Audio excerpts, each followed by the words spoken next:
jangeen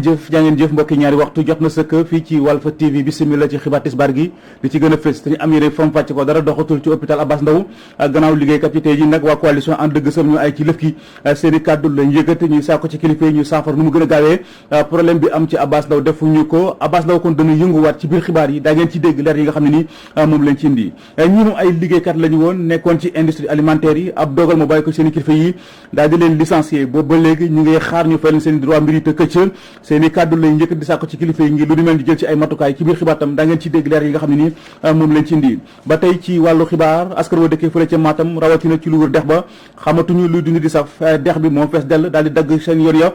seen dëkkuwaay waxatuñ ko jamono ji dañoo tonk dematuñu dikkatuñu muy lu métti lool tax ñu yëkkat seen kàddu di sàkko ci kilifa yi ngir lu ni mel ni jël ci ay matukaay ci biir xibaar tam da ngeen ci dégg leer yi tukkee ci kii di Amadou Issa Kane ba mbokk yi li mooy li gën a fës ci bopp xibaar yi yéen mbokk yi saxoo dégloo ko seetaan Walf TV asalaamaaleykum.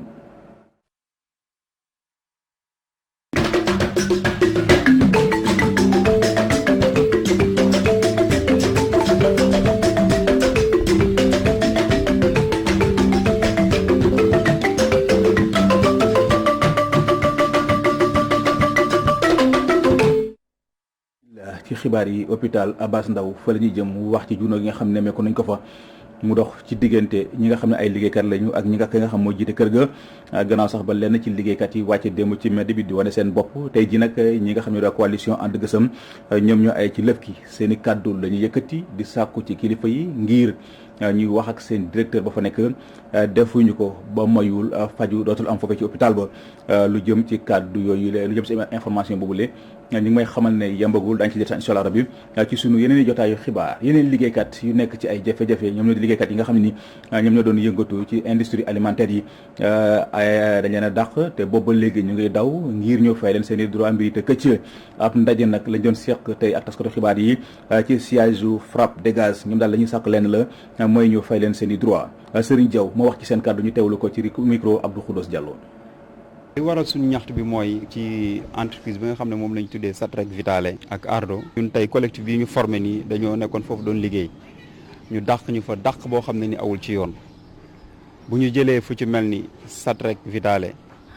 foofu noonu ñii nga xam ne ñoo nekk ci collectif dañu dàqee leen fa lan la mooy entreprise dafa dem ba mu yàgg moom mu bëgg a wàññi personnel am bu mu bëggee wàññi personnel am mu interpeller ay nit pour ñëw ñu négocier à l'amiable maanaam ñi may wax nii biñ leen proposé benn somme boo xam ne nii d'accorduñ ci dañu bañ dañ leen a aaye pour ñu dugg ci entreprise bi. ñi nga xam ne aussi ñoo nekk ci Sotrapal 28 personnes yi nga xam ne ñu ngi leen dàqoon en 2018 lan lañ leen jiiñ mooy dañoo lekk meew ci buñ ko xayma mi ngi toll ci ay 600 millions lekk meew lu toll ak ay 600 millions loolu lañ leen tuumaal. non li ñu bëgg tey mooy suñu àq ñu delloo ñu ko licenciement abusif boobu noonu justice def yoonam pour ñu delloo ñu suñu àq. ñu wax léegi ci wàllu inondation askan wa dëkkee fële ca Kër Massar rawatina ca quartier Mamadou Faye ci cité Sotrac ñu ngay samp laaj bëgg a xam plan Orsec bi ñu lancé lu yàggul dara foofee ca Kër Massar anamu boobu ba léegi ñu ngi ci biir ndox mi di ci dund ak seen njaboot waaye gisuñu benn moto pompe bu ñu leen fa indil Abdourahmane Sy mooy chef de quartier ba am na ci ay kàddu yu mu ci rotal ñu teewlu ko ci micro Théodore Semedo. dañoo toll nag ci dëkk boo xamee si foog nga yuuxu ñu dégg la dañoo toll ci yuuxu parce que dañoo sonn ngir ga mbott sax bu yàggee ci ndox day dee waxuma laa nit te li ñu jiital mooy foofee na njëkkee ñun quartier bi daanaka loolu moo ñu inondé poste de santé baa ngi nii gis nga ni lii moteur la te dawul kon jàngoro ji kenn dong nag lañ ciy xaar président de la république moom la ñuy xaar ngir ga moom moo lancé plan Orsec moom nag ñun dégg lañ ci am waaye gisaguñu dara ñaareel bi tamit gisaguñu benn autorité bu ñu ni massa te massa bu fajul coono tamit dina neex ci xol ak moom du sotti kon nag suñu coono muy tay muy ëllëg mooy ku ñu génn ci ndox mi solution bu ñu mën a am nañ ñu génn ci ndox mi te état nag moom ñun duñ ko may dañ ko muñal ni ko munul parce que dañoo jël suñu force yëpp jox ko kon état ñun fu ñu jaaxlee état la ñuy woowu ñu nag ma Samba woowu ñu ma Demba parce que ñun xam nañu compétence yi xammee nañu li maire war a def ak li maire war a def waaye li nga xamee si état moom la concerné na état yëpp di yuuxoo na ñëpp di yuuxoo ñoom la waa Kër Massar di yuuxoo en particulier fii nga nekk nii moom mooy quartier Mamadou Faye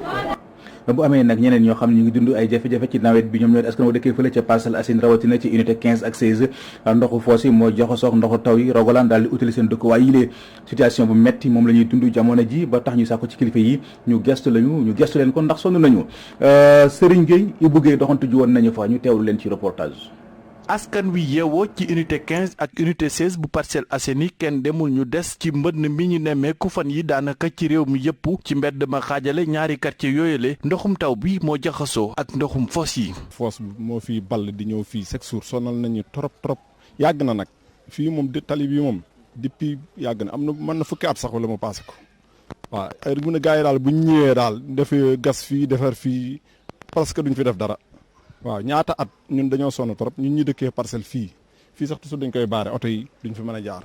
màggataayu conduite yi nga xam ni fa la ndoxum foos yooyu war a jaar tolluwaayub ñaari quartier yooyu di unité 15 ak unité 16 ci Parcelles Assainies ak yokkuwaayu askan bi nga xam ni ñooy jëfandikoo tiwo yi ndoxi kër yi di jaar loolu lee la Moussa Dem di ku dëkk ci unité 15 bu Parcelles Assainies jàpp ne moo leen yóbbee loraange yi yëpp. assainissement bi conduite yi fi nekkoon depuis bi ñu ñëwee Parcelles Assainies moo fi ne ba léegi. te tey boo xoolee problème conduite yi la parce que lan moo waral problème conduite yi mais en 80 bi ñuy sànci Parcelles Assainies conduite yi ñu fi defoon moo fi nekk ba léegi kon léegi capacité bi nga xam ne moom la war a jël mënatu koo jël parce que tey boo day xool Parcelles Assainies bu njëkk doo fa gis R+1 wala R+2 tey ñu ngi ci ay R+4 R+5 donc léegi capacité wu bi fi ne moo dafa ëpp capacité wu conduite yi. ñoom ñi yeewoo ci yile quartier daal di amuk jaaxle ne boo moywul ndox mu salte moomale dana leen yóbbee yeneen i jàngoro yu ci mel ni jàngoro yi noy yi. foos la léegi ni muy walee fii nii bu demee ba ndox mi dem dafa am benn genre pat bu mu fiy bàyyi pat boobu day mujjee doon poussière oto yi dañ fiy jaar te boo seetee sax léegi tey talibale xaw ma lan mooy problème moom fi nga xam ne tataay fa lañ daan jaar 25 beeg 36 bi tey ñoom ñëpp fii lañ def seen yoon. xel bi ñu fiy jaaree poussière boobu ñuy yëkkati nit ñi di ko noyyi rek mun nañoo jural jàngoro. ñu ngay fàttali kilifa yi ci digg buñ dige woon ngir yokk yooyu la jaaruwaay ndoxu kër yi di ab dige bu ñu defoon ca jamono jañ doon màggal fanweeri ati Parcelles Assainies. li ñuy ñaan du lenn lu dul nañ ñëw arranger ñu suñu problème assainissement loolu dong lañ soxla ci Parcelles Assainies parce que Assainies daal bu ñu réglé suñu problème assainissement suñu mun a tëdd nelaw. unité 15 ak unité 16 bu Parcelles Assainies moonte taxu koo sori sax géej gi wante ña fa yeewoo ñoo nga dëkkandoo ay atangi ak ndox mu salte moomale di situation boo xam ni saa yu tawee mu gën a wule ñaay. Serigne Gueye ñu ngi lay sant di la gërëm wax naa ko sànq ci bopp xibaar yi askan wa dëkkee fële ca Matam rawatina ci lu wër dex ba jamono ji xamatuñu lu ñu dund dex bi moo fees dell daal di dagg mboolem yoon yi nga xam ñoo leen doon jéggaloo dex bi seen dëkkuwaay moom waxatuñu ko jamono ji dañoo tonk dematuñu dikkatuñu muy lu métti lool tax ñu gàddu seen yoxo di woote wàllu dañuy dem ca diwaanu Matam fekk fa Amadou Sakkan. mbënd mi mu ngi gën di indi ay loraange ci diiwaan bu Matam dex baa ngi yéeg ba léegi ca Matam rawati nag booru Dande Mayo bi nga xam ne pont bi doon relier Dondu ak Gaawul pont boobu dafa daanu indi nag ay njàqare bu bëre ndaxte askan wi fa lañ doon jaar rawati nag troupeau bi maanaam xar yi ak béy yi yëpp fu lañ doon traversé ngir nag dem ci àll ba waaye nag tey jii indi na ay gàllankoor bu bëre parce que loolu mënatul am ndax traversé bi doon na loo xamante ne lu jafe la lool te itam ñu fàttali que bilan bi xaw na am conséquences yu bëri ndaxte foofu ci Ourossogui gox bi di Daaru Salaam nekk na gox boo xamante ni dafa suufee lool tax na ba ndoxu taw yëpp foofu lay ñëw tax na daal ba askan wi bëri tey jii ci biti la ñuy fanaan te nag seen bagage yàqu na yaxeet boo defee nag bilan ci diwaan bu Matam mbënd mi bi mu amee ba léegi juróomi nit ñàkk nañu seen bakkan ci département bu Kanel ak Matam mu indi nag loo xamante ni loraange bu mag a mag la si askan wi rawati nag foofu ca département bu Ranérou Ferlo nga xam ne tey jii pour dem sax ci yenn gox yi nekk ci biir Ranérou jafe na lool ndax mbënd mi dafa indi ay jafe-jafe yoo xamante ni jéggi na dayo lool ñeneen ñi nga xamante ne ñoo am jafe-jafe mooy département bu Kanel ndaxte pont bi nga xamante ne moo lëkkaloo Diamoguène ak Dialoubé pont boobu tamit nekk na pont boo xamante ne kenn mënatu fa jaar ndax ay ndox yu bëri yu jaar ci suufu pont bi diggante Ourossogui ak Thilogne tamit foofu yoon bi baaxul dara tax na daal ba entreprise sax bi fa nekkoon ba tey jii liggéey bi dafa taxaw mu indi loo xamante ne ay jafe-jafe la ci dem bi ak dikk bi ndax askan wi pour ñu jóge Thilogne dem Ourossogui doon na loo xamante ni liggéey bu méttee métti la fii ci diwaan bu Matam. jërëjëf Amadou Issa Kane ñu ngi lay sant di la gërëm Mbàkke fa la ñuy jëm ci dëkk bi ñu naan Sadio jafe-jafe yi nga xam ne askan dañ nañ ko jànkonteel ci wàllu paj nañ jàpp ne tey ji wonni na ay jumtukaay yu am solo lépp bu ñu ko xayma toll na ci ñeent fukki millions ci suñuy koppar moom la waa coalition wala sax waa collectif ànd defar Sadio jël kon daal di koy baaxee poste de santé ba nekkee ca gox ba ñoom nee nañu seen yéene ak seen bëgg-bëgg mooy fii ki fan yu néewum ñu daal di jublu ci seen centre de santé boobule dañuy dem ca diwaanu Sadio fekk fa Modou Makhtar Sarr. feebar faju ci commune bu Sadio di lu jafe gox bi nekkee ci département bu Mbacké bërëbu fajukaay dafee sooxe lool mbir mi nag jur doomu dëkk bi bootu ci kuréel gi ñu dippee ànd defar Sadio jóg ngir xeex li ni mel indi nañ matériel médical bu war a toll ci 40 millions jébbal ko waa poste de santé bi ngir askan yu mën a faju ni mu waree. bagage yi nag ngeen fi gis waa ànd defar Sadio mbiru mbooloo kenn du seeti kenn ngir suufeel ña fa des moo tax ci tur ànd defar Sadio la fi ñëwee taxawaay bu mat sëkk la ci association bii Baye Ndiaga Diaw di wax. du matériel médical de plus de 40 millions donc aujourd'hui cette population là n'attend pas tout des autorités municipales ou bien des autorités étatiques. mu di jëf joo xam ne nag meeru dëkk bi rafetlu na ko bu baax dolli na ci sax ne ñoom seen bébét moo di tabaxal askanu Sadio wi ëpp 20 junni nit ab centre de santé. association bi je pense que ne njëkkewu leen fii bi ngeen njëkkee Sadio boobu commune rurale la da ngeen amoon benn ambulance te boobu Modou ñoo demul dajale ko seen xaalis jënd ko ñëw pour ñu réceptionné ko jafe ci trop li ñuy wax ci olof Njaay nag kuy raam di la bokk soo amee oto dina la ci dugal. ñun terrain boo xam ne ba léegi kenn laalagu ko nangu bu ñu fee def dara 5% lañ fi bëggoon a def. ñoom askan wi bootu ci kuréel gi ñu dippee ànd defar Sadio nee nañu jamono yi leen dong la ñu bëgg moo di ñu indi leen personnel qualifié ci seen poste de santé bi ñu équipé. C'est du personnel médical qualifié donc c'est tout ce que l'on demande actuellement à l'État. fàttali nag ànd defar Sadio benn kuréel gu boot askan way yeewoo ci gox bi la ñoom nag seen bébét yëpp moo di xàccandoo di dóorandoo ndax seen gox bi mën a lenqaliku. te ñun ànd defar Sadio li ñu bëgg mooy laaj nit ñi luñ mën ñu def ko ci lu ñuy gis amul politique amul tarixa amul parparloo ñun Sadio rek ak képp koo xam ne ci bëgg nga Sadio. li ñu def daal mooy ànd defar Sadio daal association bu la ànd la taxaw liggéey bu liggéeyee nag ba sot ci kàttanu yàlla moo kilifaam mooy tax monsieur le maire. Touba Mbacké Mamadou Makhtar Sarr pour la radio télévision Walfadjri. jaajëf Mamadou Makhtar Sarr ñu ngi lay sant di la gërëm delluwaat fële ci Abass Ndao ci hôpital ba wax ci juuna gi nga xam ne meeko nañ ko fa mu dox ci diggante liggéeykat ya fa ne ak ki nga xam moo di seen njaatige tey ji nag waa coalition ànd gësam dugg nañ ci wàll gi ñoom daal la ñuy sàkk ci kilifa yi mooy ñu wax ak directeur général bu def ko nag jàmm moom amaan na mën naa gàddaay ci seen hôpital boobulee Ndeye Kouro Sow moo wax ci seen kàddu ñu teewlu ko ci micro Moussa Sène.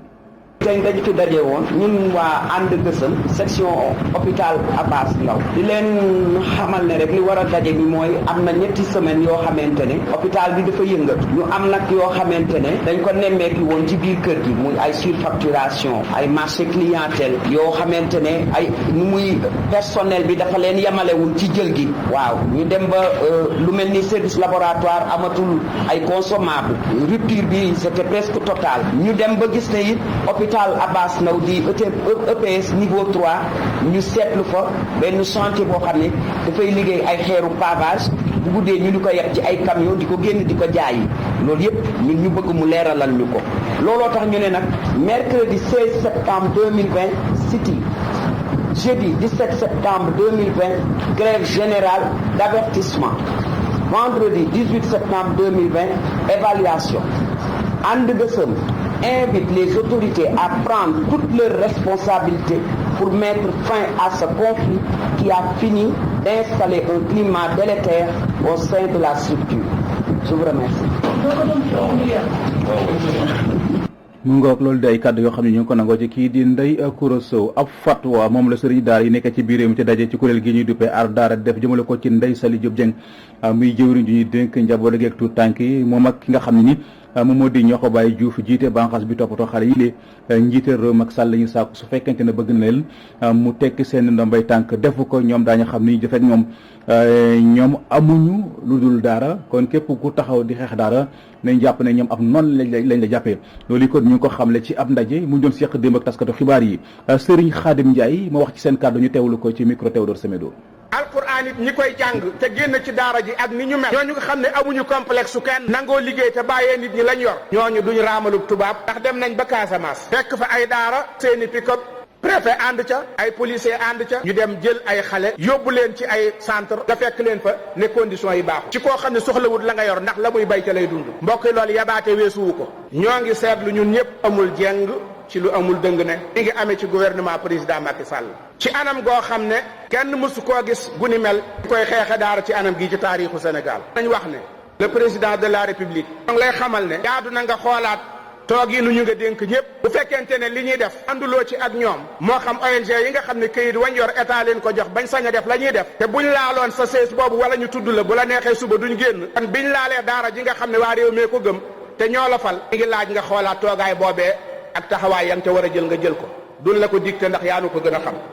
ñuy laaj président Macky Sall yeneen yi nga xam ne moom moo ko xam nu mu koy defee waaye ñaar yi moom duñ bàyyi mukk di ko sàkku mooy Ndeye Saly Diop mu wàccee ko nu mu gën a gaawee waaye ki nga xam ne mooy Ñoxo Baye Diouf wala Diouf Ñoxo Baye moom itam nañ ko wàcce nu mu gën a gaawee yaakaar naa ñoom bu fekkee ay responsable lañ yu mag a mag de wàcce seen ndombay tànk moo gën a nekk sax ci ñoom moo gën a nekk ndam ndax man tabat ya daay yii ak alamtara yii ñemewuma ko beneen ba ca dolliku nag centre boobu ñuy wax centre Gindi mu nekkoon zakat house muy baytu zaka al kuwaiti yi nga xam ne Sénégal lañ ko jox ay jullit jox ko dañ ko delloosiwaat ci mouvement islamique yi ci loxoy jullit ñi di ko jariñoo teñ bàyyi ñi ñuy toroxal di leen fa yóbbu li ñuy jeexale kon mooy ay ñaan yoo xam ne dañoo bëgg mboolem sëriñi daara yi bu ñu demee kenn ku nekk say dongo na nga leen dénk waxtu wuñ sëlmal donga bu nekk gannaaw bu jàngee fatiha na jàng alam tara kayfa faala rabbuka bi ashaabil fiil tabat yadaate bu ci benn am bismillahi rahmaani rahim ñu solal leen mbubum torox tànge moo xam ne duñ am fuñ ko summee ndax seeni loxo ay wee amatu ci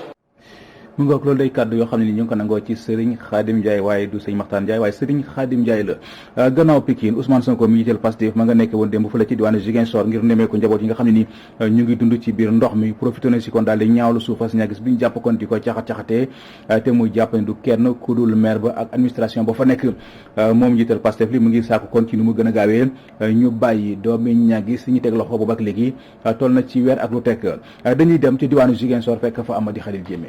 leader Pastef les patriotes dafa visité zone yi nga xam ne dañoo impacté ci inondation yi fii ci commune bu Ziguinchor quartier yu Goumel Kajoor Belfort fi nga xam ne situation bi dafa jéggi daayoo yooyu la jot a visité sur place dégâts yi nga xam ne ndox bi daf ko occasionné lu mel ni ay kër yi nga xam ne jël nañu ay ndox ay bâtiment yu daanu ay yoon yi nga xam ne kenn mënatu doon jël ci quartier yooyu moo cap attention kooku di Ousmane Sonko. après étape boobu Ousmane Sonko dafa jàkkaarloo ak taskatu xibaar yi exercice la bi nga xam ne daf ko permettre mu aborder yeneen question surtout bi nga xam ne moom mooy boulimie foncière ci commune bu Niaguis bi nga xam ne tey jii moom la gars yi di gën a waxtaanee pour Ousmane Sonko ci affaire boobu nee na daal loolu grosse escroquerie bi nga xam ne waa mairie bu Niaguis ñoo ko orchestré te ñu am ci nguur gi ñu leen jàppale. Je dis que lotissement boobu c'est une grosse escroquerie boo xam ne le maire de la localité, le promoteur, l'administration, ñoom ñëpp ñoo bokk ci escroquerie bi. Nee naa leen ce pays-là est un pays de grands escrocs d'État. C'est une grosse escroquerie. Mais li gën a garaaw mooy les populations qui revendiquent leurs droits ñu ne leen ñukk di am ñu ñu jàpp tey ba léegi 2 mois pratiquement pour les 3 et 1 mois pour le dernier ñu ngi fii prison. Dans les contextes de corona seen mbokk sax mu ñu leen gis. Je tiens à le dire ici nañu leen libérer le plus immédiatement possible. Ces gens-là, leur place n'est pas en prison. Les grands délinquants d'État qui ont volé des milliards, qui blanchissaient de l'argent, di def argent sale ak leneen tey ñu ngi ci biti di humer de l'air. Ces gens-là, leur crime c'est d'avoir déplacé des bornes. Et ils avaient raison de déplacer ces bornes-là. Pour réclamer une prison. Partout au Sénégal, les gens réclament sur les questions foncières. Vous voyez Dakar régulièrement, les gens bloquent la route, talent ay pneus, génne jaasi, etc. Est-ce qu'on les a amenés en prison? Pourquoi fii ku wax rek ñu ne la prison? Il faut que ça s'arrête. Ces abus qu'on fait en Casamance, et j'interpelle directement Macky Sall, il est le principal responsable. utilisation milliards yi ci plan décennal yi ñu dépensé ci région bu Ziguinchor boobu tamit dafa occuper benn place bu importante ci communication bu Ousmane Sonko pour kooku di Ousmane Sonko état du Sénégal dafa faillir ci li nga xam ne loolu mooy mise en œuvre engagement yooyu loolu moo wone incompétence bi nga xam ne moom la fa yuuxu Ziguinchor Amady Khalilou Diémé pour la radio télévision Walfadjri. jaajëf Amady Khalilou Diémé ñu ngi lay sant di la gërëm wax ci wàllu wopp ji di Covid 19 juróom benn weer gannaaw ba wopp ji duggee ci réew mi léegi Sénégal mu ngi soog a enregistré lim bu néewee nii kon mu soxal doomi aadama yi amee wopp ji di Covid 19 ci juróom-ñaar téeméer ak ñaar fukk ak juróom-ñaar test njot a amal démb fukk ak juróom ñoo ci dellu si amee feebar bi juróom ñoo ci ay cas contact juróom yi di ay cas communautaire am na nag benn doomu aadama bu ci jot a ñàkk bakkanam ñu déglu si docteur El Hadji Modou Ndiaye. tey bésu talaata fukki fan ak juróom ci weeru septembre biñ nekk ministère de la santé et de l'action sociale jot na résultat examen virologique yi may waaj a lim ci junni ak ñaar téeméer ak ñaar fukk ak juróom-ñaar test yi ñu def fukk ak juróom ñoo ci positif fukki ak juróom ñoo ci positif ci fukk ak juróom yooyu juróom-ñeent ñi ay cas contact lañu mooy ñi nga xam ne mbas mi laal na leen fekk dañoo jaxasoo woon ak ñu yore doomu jàngoro ji am nañ ci benn cas importé bu bàyyeekoo bi duggee Sénégal ci aéroport international Blaise Diagne bu Diass am nañ ci juróomi cas yu ñu tuddee cas communautaire mooy ñi nga xam ne dañoo jot ci doomu jàngoro ji fekk xamuñ ku leen ko wàll téeméer ak ñaar fukk ak juróom-ñeent ci malade yi ñu entré woon hôpital wér nañu bés ni ki tey dinañu génn bu ci yàlla àndee fanweer ak juróom-ñett ñu nga réanimation benn malade ñàkk na bakkanam bésu démb altine fukki fan ak ñeent ci weeru septembre biñ nekk ñeneen ñi des hôpital ñu ngi am tan ñu ngi leen di yëgal tamit service de santé des armées mooy militaires yi dañoo jottali benn bataaxal bi nga xam ne nee nañ ci bataaxal boobu ñaar téeméer ak juróom-ñett militaire yu jóge bitim réew bi ñu leen testé fekk nañ ci ñoom doomu jàngoro ji ñoo ñëpp nag ñu ngi leen di toppatoo nu mu waree ci seeni bërëbu fajukaay yi ci bésu tey dalee ko ci kaa bu njëkk ba Sénégal wàññi na fukki junni ak ñeent ak juróomi téeméer ak ñaar fukk ak juróom-ñeent ñi nga xam ne jot nañ ci doomu jàngoro ji ci ñooñu nag fukki junni ak juróom benn téeméer ak juróom-ñeent fukk ak ñaar wér nañ si ñaar téeméer ak juróom-ñeent fukk ak juróom-ñett ñàkk seen bakkan mu des ñetti junni ak juróomi téeméer ak fanweer ak juróom-ñett si lalu hôpital yi wala ci loxo docteur yi ñu leen di sant di leen gërëm. dañuy wax benn baat rek ci wàllu ko politique yaatal gouvernement bi ba ñenn ci kon mën cee gis seen bopp loolu yi moo di càkkutéefu njiital réew mi Macky Sall Abdourahmane Sanogo di ab xeltukat ne gouvernement boobee gis ci benn ndaw bu fare ci kujje gi bu ciy bokk ndax bokk ci mooy wane ne ànd nañu ngir Macky Sall briguer ñetteelu mandatam ci bopp réew mi Abdou Khadir Sanogo ñu teewlu ko ci téléphone. bon jàpp ma ne déjà man personnellement mën nañ ci xaar ñu nekk ci kujje gi au sens propre du terme ça m'aurait étonné de toute façon Sonko a donné sa position j'ai entendu président Doudou Wade mu ne carrément PDS soxlawul donc ñi ngi ciy war a mën a xaar kay mooy ñu bokk ak seen langue te ñu ñëw bokk ci yëf yi en cours de route bien après que ñu sancoon Benno Bokk Yaakaar sama xel day dem ci Aïssata Tall Sall Ablaye Baldé Ousmane Ngom Mamadou Diagne Fada Serigne Mbacké Ndiaye donc ñooñu peut-être ou bien alors récemment ñi doon négocier ak moom ci suuf en l'occurrence ñoom Omar Sarr ñoom Babacar Gaye seen parti boobu mais pas waa opposition parce que Sonko déjà joxe na position nee na moom day ñaan su koy gisaat mu nekk passation de service fekk gagné na ko élection bon ça n'engage que lui ko neexee mu am aussi ambition yooyu mais donc moo tax sax man du ma wax gouvernement d'union mais gouvernement élargi à la majorité maanaam loo xam ne dañ ko yaatal ci ñi nga xam ne ni ñoom ñoo bokk langue gi te xëy na départandoo wuñu ensemble à ce niveau précis bon c'est de bonne guerre nag parce que moom déjà dafa bëgg am troisième mandat pour am troisième mandat mbir mi ce sera beaucoup plus politique qu'autre chose donc il faut que mu teg nag ay grosses porte yoo xam ne nii ay politique dëgg la déjà dégg naa ci presse bi ne ndaje bi mu mujjee am waa Benno Bokk Yaakaar par visioconférence wax na lan ni leen jot na nag ñi nga xam ne ñooñu ñëwoon jàppale si ñu séddoo ak ñoom poste de responsabilité yi am ci nguur donc à ce niveau précis évidemment bon day baax lool ci moom parce que intérêt la aussi nit bu la jàppale nga wan ko ne ci kóllëre yi jox naa la aussi cër ak gëdd bu war a mën a tax ñu ñaar ñu continuer yoon sinon mun na tayal loo ñeen ñu ànd ak moom parce que quand même opposition mënul contradictoire nee nañ Macky Sall mënul am troisième mandat si c'est le cas nan ngay duggee si gouvernement boo xam ni li ko dese matatul ñetti at ce serait paradoxal donc moo tax ma jàpp ni certainement allié mi lay jéem a dugal ak certainement bon yenn ñi nga xam ne ni xëy na ñoom ci seen bopp dañuy constituer wala ñuy mbubboo wala ñuy woowee seen bopp société civile te encore que même société civile bi kaw mënu bëri loolu day kàddu yoo xam ne ñu ngi ko nangoo ci kii di Abdou Khadre Sanogo bon mbokk yi ci foofu la ci la ñuy tàbbise ak yéen ci xibaaru bitim réew yi dañ ciy ànd ak soxna Fatou Bintou Diouf.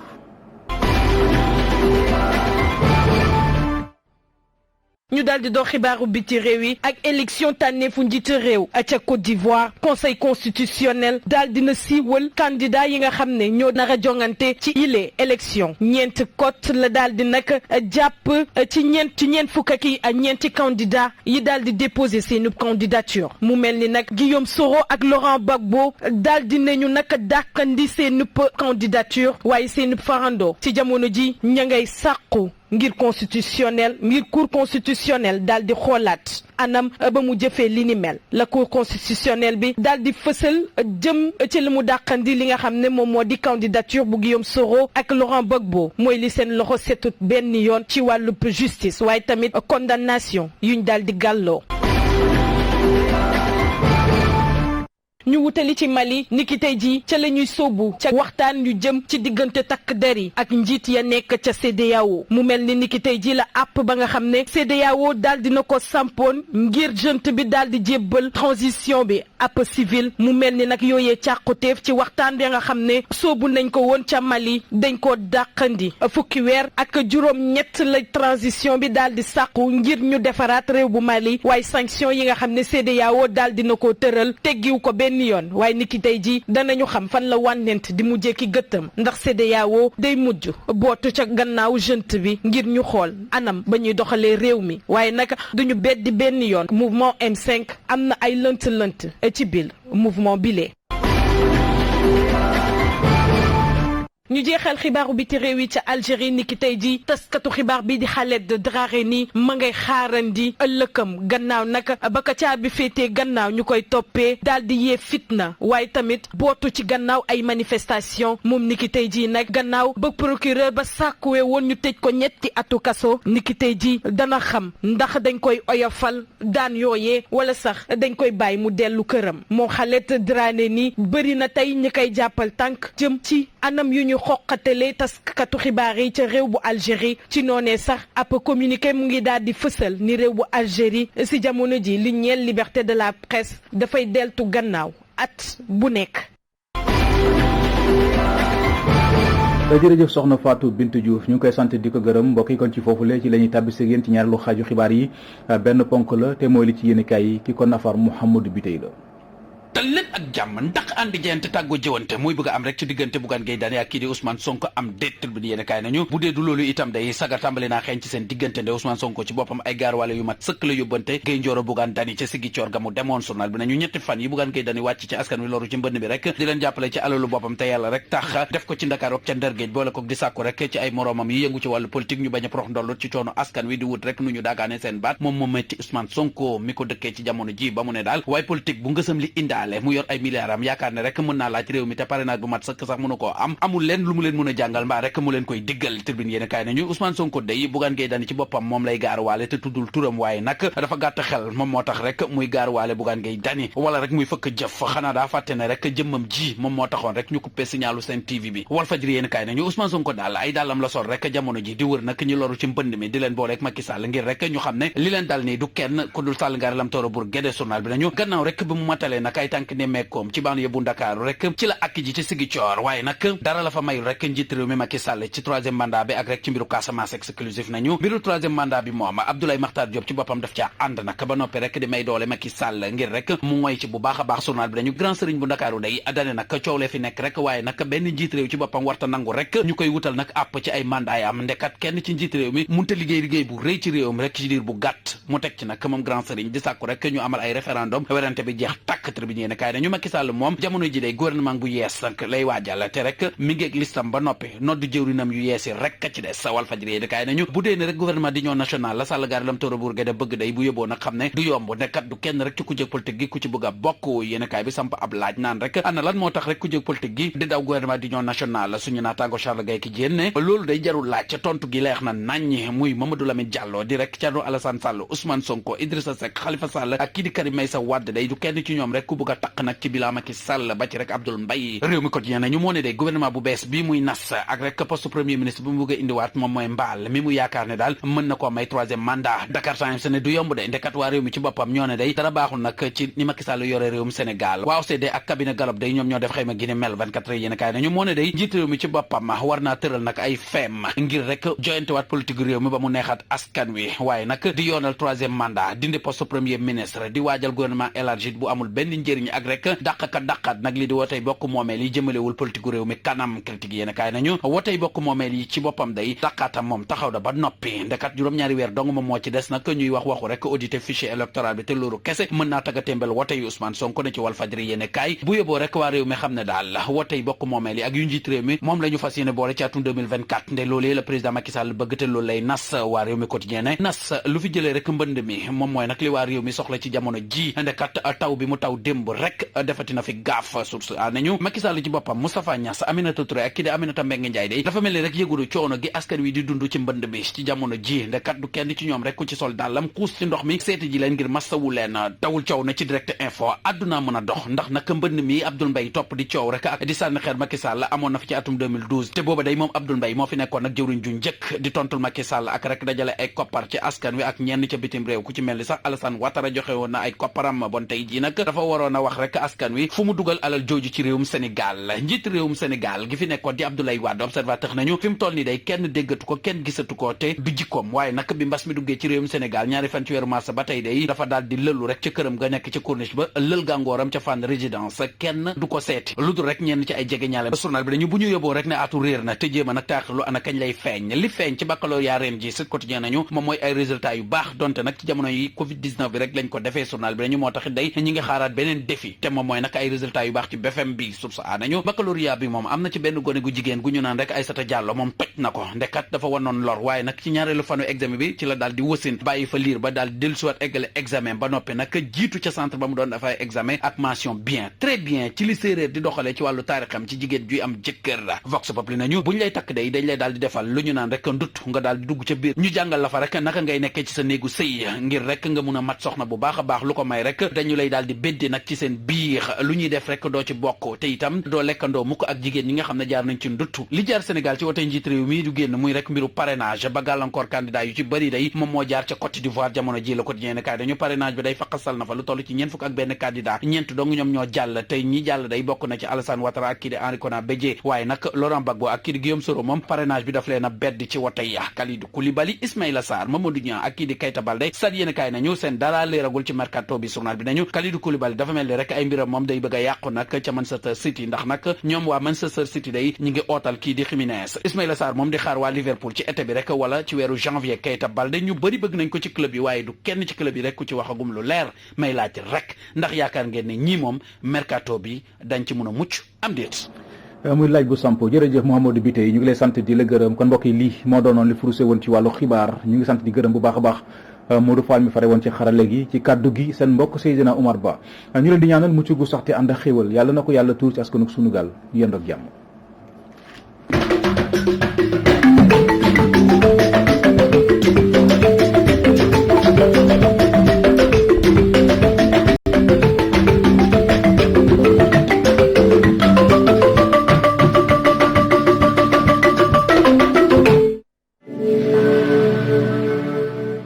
J'étais le chef du service social de la MAC de Thiès. Pour ñoom j'étais une étrangère xam nga liggéey ak paramilitaire dafa metti civil bu dem si paramilitaire da nga am problème war naa recevoir tous les détenus mais dem nañu à un moment donné ñu ne détenu bu ñëw ci sa bureau. J'ai eu tous les problèmes mais teewul nag ma jàpp fi ma jàpp rek bi affaire bi demee ba tar nag l'affaire yi ñu yóbbu ma camp pénal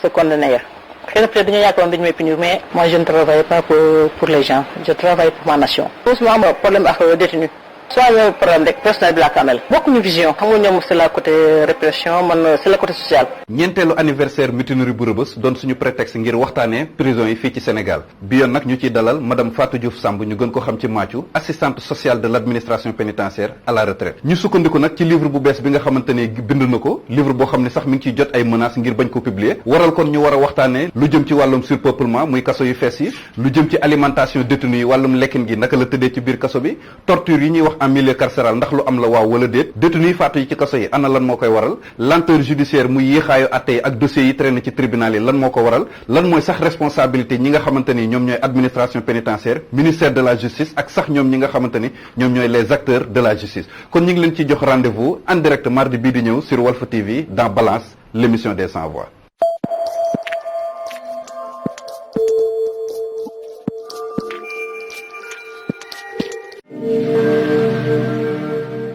am nañu mbégte dellusiwaat niñ ko baaxoo di defee ñaari ay bés yu ne yem ak bésu àllarba bu juróom-ñeenti waxtu jotee ci guddi di maanaam 21h ñu fas yéene ànd ak yéen ci seen émission sur scène. maa ngi leen di ziar ba pare nag dina wax ni la yow bitey lu tax nga lakkal borom télé yi bitey boo dee ba di toog ne bitey nag kay woo mun la maa ngi tere sàggam nga toog ca buntu ba bitey dina delluwaat daa waa bitey lii ba jàpp la. ak daa sew balaa maa ñëw si sa question bi. muy public bi ak ñu toog ci plateau bi. bu fekkee en général di gis ku ñaaw da leen di énervé. maa ngi jégalu du sama sago nii la ma yàlla bindee baal leen ma loolu ah. tey bu ñu la joxoon rôle ne la Marème xale bu góor bi ci rôle bi da ngeen war a fóonante. bu xaas bi tegoo laaj ko ma jar ko ma def. xaalis la tax ngay fóonante. wër na yàlla. buñ ma tegalee xaas bi table yi ma joué ko. ndax yow buñ la ñëwee lii da ci war a am signé ko comptable tu vas signer nga def ko ou bien. dama koy def gis nga man. mais tàcc leen ma acteurs yi waaye. en fait je me dis man tey. réalisateur bi lu mu soxla. waaw man dama ko kay jox quoi. ci gàttal. waaw comme temps bi bëriwul. waaw temps bi bëri na 8h ci suba. waaw le vent commencé le ngóor commencé door vent. waaw ba 19h. wàññi heure bi. non non histoire la maa ko fekkee man aw ma habitude boobu noonu di wax loo xam ne gëwuma ko.